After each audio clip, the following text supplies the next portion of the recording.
Hello students, welcome back to my channel. আমি দেবাঞ্জনা ঘোষাল। তোমরা দেখছো আমার সাথে তোমাদের নিজেদের channel Shikshamarg education and computer centre. আজকের আলোচ্য বিষয় বর্ধমান ইউনিভার্সিটির বিএ ফিফথ সেমিস্টার জেনারেল বা পাস। আমার প্রত্যেকটি স্নেহের ছাত্রছাত্রী, তোমরা যারা যারা পলিটিক্যাল সায়েন্স বা রাষ্ট্রবিজ্ঞানকে মেন পেপার বা ডিএসসি 1 হিসেবে বা ডিএসসি 2 হিসাবে যেভাবেই তোমরা যারা যারা পলিটিক্যাল সায়েন্স বা রাষ্ট্রবিজ্ঞানকে রেখেছো, তোমাদের জন্য এই সাজেশন 2025 সালে সম্ভবত তোমাদের ফেব্রুয়ারির শেষের দিকে অথবা মার্চের প্রথম সপ্তাহে পরীক্ষা। তো সেই হিসাবে আমার প্রত্যেকটি তোমরা স্নেহের ছেলে মেয়ে বারবার বলেছিলে একটু আগে থেকে সাজেশন দিয়ে দেওয়ার কথা। তো সেই হিসাবে আমরা এখনো আমাদের ব্যাচের ছেলে মেয়েদের সাথে সাজেশন শেয়ার করিনি, কারণ এই সবেমাত্র 1 মাস হচ্ছে আমাদের ক্লাস ফিফথ সেমের নেওয়া শুরু হয়েছে। তাই আমার প্রত্যেকটি ছাত্রছাত্রী, তোমরা বর্ধমান ইউনিভার্সিটির আন্ডারে যে কোনো কলেজেই অ্যাডমিশন নাও না কেন, পড়ো না কেন, এবং 2025 সালে তোমরা যারা যারা বিএ ফিফথ সেমিস্টার জেনারেল হিসাবে রাষ্ট্রবিজ্ঞানকে তোমাদের মেন সাবজেক্ট হিসাবে রেখেছো, তোমাদের জন্য এই সাজেশন 5 এবং 10 উভয়বিধ প্রশ্নের জন্য এই সাজেশন রেডি করা হয়েছে। আর তোমরা যারা যারা আমাদের সেন্টারে অ্যাডমিশন নিতে চাইছো বা তোমরা যারা যারা আমাদের সেন্টার থেকে নোটস কিনতে চাইছো, তোমরা 8609778925 এই হোয়াটসঅ্যাপ নাম্বারে মেসেজ করো। তোমাদের সমস্ত ডিটেলস বলে দেওয়া হবে। আমাদের সেন্টারে একাদশ দ্বাদশ বিএ অল সেমিস্টার কলা বিভাগের all subject major minor pass honours all subject পড়ানো হয়।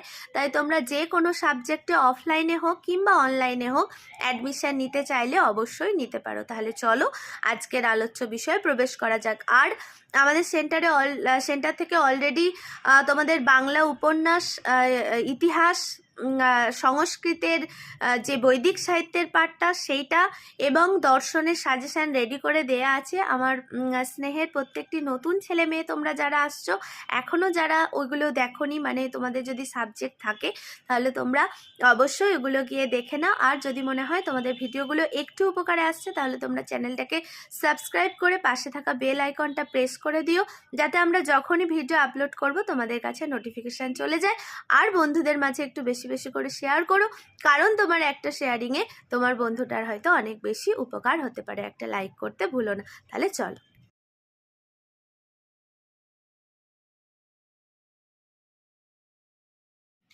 আচ্ছা দেখো, তো BA fifth semester political science DSC 1 হিসাবেই তোমরা নাও বা ডিএসসি 2 যে পেপার হিসাবেই তোমরা পলিটিক্যাল সায়েন্স বা রাষ্ট্রবিজ্ঞানকে রেখেছো। আমার প্রত্যেকটি স্নেহের পাশের ছেলে মেয়ে বা জেনারেল হিসাবে তোমরা যারা যারা মেন পেপার হিসাবে রেখেছো পলিটিক্যাল সায়েন্সকে, সাজেশন 2025 বর্ধমান ইউনিভার্সিটি।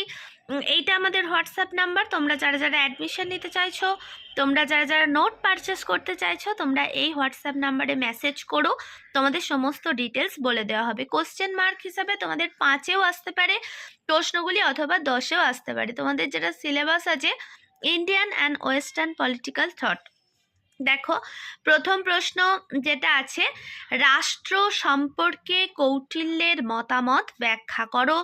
2 নম্বরের প্রশ্ন, মানব সমাজে কিভাবে অসাম্যতা শুরু হলো তা আলোচনা করো বা ব্যাখ্যা করো।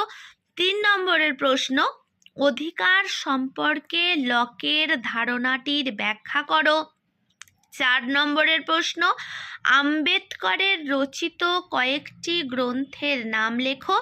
তার সঙ্গে ভারতের নিপীড়িত জনগোষ্ঠীর ন্যায় সুনিশ্চিত করতে তার প্রভাব আলোচনা করো। 5 নম্বরের প্রশ্ন, আম্বেদকরের ধর্ম সম্বন্ধে দৃষ্টিভঙ্গি কী ছিল লেখো। তার সঙ্গে অস্পৃশ্যতার বিরুদ্ধে তার প্রচারগুলি বা তিনি অস্পৃশ্যতার রোধের জন্য যে যে প্রচারগুলি করতেন সেগুলির ব্যাখ্যা করো বা সেগুলি লেখো। 6 নম্বরের প্রশ্ন, নাগরিকতা সম্পর্কে অ্যারিস্টটলের ধারণা লেখো। 7 নম্বরের প্রশ্ন, প্রাচ্য ও পাশ্চাত্য রাষ্ট্রচর্চার পার্থক্যগুলি উল্লেখ করো। 8 নম্বরের প্রশ্ন, ভারতীয় রাষ্ট্রচিন্তার বৈশিষ্ট্যগুলি উল্লেখ করো। 9 নম্বরের প্রশ্ন, স্বরাজ সম্পর্কে গান্ধীজি ও তিলকের মতামত ব্যাখ্যা করো। অর্থাৎ এখানে দুজনের মতামতই একসাথে দিতে পারে 5-5 হিসাবে, অথবা শুধুমাত্র গান্ধীজির মত দিতে পারে, অথবা শুধুমাত্র তিলকের মত দিতে পারে। 10এর প্রশ্ন, স্বাধীনতা সম্পর্কে মিলের দুর্বলতাগুলি লেখো। 11 নম্বরের প্রশ্ন, সম্পত্তি ও রাজ্য সম্পর্কে লকের ধারণা দাও। 12 নম্বরের প্রশ্ন, গণতন্ত্র কত প্রকার ও কি কি? গণতন্ত্রের সুবিধাগুলি লেখো। 13 নম্বরের প্রশ্ন, জয়প্রকাশ নারায়ণের গণতান্ত্রিক ধারণাটির ব্যাখ্যা করো। 14 নম্বরের প্রশ্ন, গণতন্ত্রের বৈশিষ্ট্যগুলি লেখো, তার সঙ্গে জওহরলাল নেহেরুর গণতান্ত্রিক ধারণাগুলির ব্যাখ্যা দাও। এবং শেষ প্রশ্ন, যেটা তোমাদের 15 নম্বর, মিলের চিন্তাধারায় আর্থ সামাজিক প্রেক্ষাপট বর্ণনা করো। অর্থাৎ তোমরা এই 15টা প্রশ্ন খুব ভালো করে পরীক্ষার জন্য করে যাও ডিএসসি পেপার মেন পেপার হিসাবে। আর এই সমস্ত প্রশ্নের উত্তর তোমরা যারা যারা কিনতে চাইছো এই হোয়াটসঅ্যাপ নাম্বারটায় তোমরা মেসেজ করো। প্রত্যেকে ভালো থেকো, সুস্থ থেকো, আর এখন থেকে প্রস্তুতি নাও, অবশ্যই তোমরা সাফল্যের শীর্ষে পৌঁছাতে পারবে।